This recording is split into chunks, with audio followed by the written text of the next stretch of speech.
Hey everybody, this is Jason from Java PC, just doing a quick little video to talk about the difference between laptops and desktops in regards to gaming performance. We just got a brand new Alienware computer in, and it looks nice and it actually functions really well, but performance wise on the benchmarks and temps, just want to show you guys a little bit of the difference between the two and why desktops are considerably better than laptops. So let's take a look. This is a brand new Alienware. It has, let's take a look at specs. It's got an i7, 32 gigs of RAM, 3070 video card, 8 gigabytes. The i7 is an 11800H, a 1 terabyte NVMe, Windows 11, and one thing is I do like about it, it has like a 360 hertz 1080p monitor. So it's an Alienware 15. The model number is AWM15R6-7287BLK-PUS. So just got it. Just doing finished doing a benchmark on it last night. Did some updates. Two things on this one was, one, the benchmark did not perform nearly as well as I would like for it to have. It performed 5006. Sorry, so this is using Passmark benchmark performance test 10.2. Preface this with the only things we did to the laptop when we opened it up was to update Windows and update GeForce for the driver. We benchmarked it after that and did the temps. Hang on just a second. So yeah, after we updated the Windows and updated the GeForce Windows driver for the update for the GPU, that's the only thing we did. So we tested this out and it came up with a total score of 4506.1, which put it in the 60th percentile. The CPU was in 91st percentile. The 2D graphics were at 40th. 3D graphics were at 70th. Memory was at 57th. Disk was at 98th. So comparatively, if we would have done this in a similar kind of build spec-wise for a desktop, it probably would have gotten around almost 8,000 on the overall score and put it in probably the 97th, 96th percentile, to give you an example of how much better a desktop with similar specs would perform. So what I like about this laptop is that I do like the RGB on the keyboard, the backlit keyboard. It feels well made. It feels pretty solid. In fact, that's one of the dislikes I have too, is that it's fairly heavy.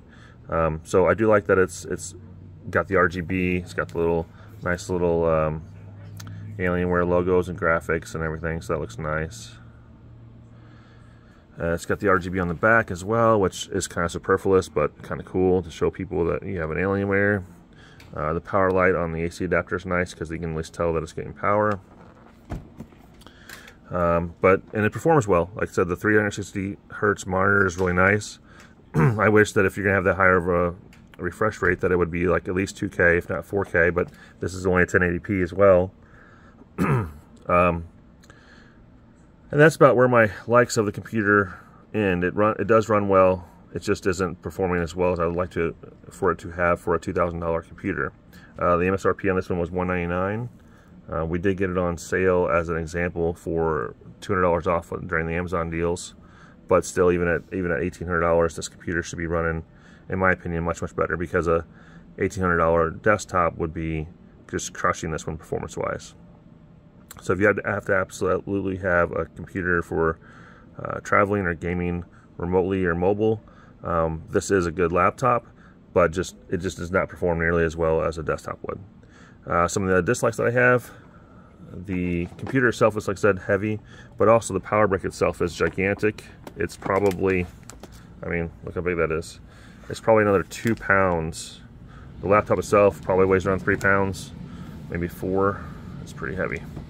And the power brick is very heavy as well. So just want to give you guys an overview on how a laptop looks. This is specifically an Alienware, but if you have to have a laptop for gaming, then that's fine. But if you can at all costs avoid that and do a desktop, even if it means you have to carry your desktop with you and do like a small form factor build or something like that, you're going to get much better performance. Oh, I forgot to mention, the temps on this guy were really hot too. It's idling both the CPU, GPU, and RAM and disk all between like 50 and 55 Celsius. Where under load the CPU got up to 100.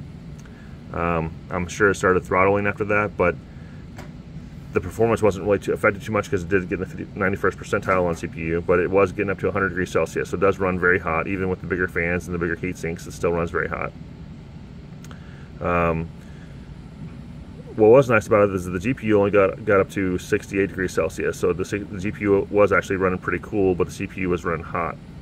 But anyway, this is our video on Alienware gaming computer, one of the brand new R19s, I'm sorry, R15s, M15, R6 gaming notebook called Dark Side of the Moon. Give a chance to like and subscribe to our videos, greatly appreciate it, and I hope you guys have a good day. Thank you.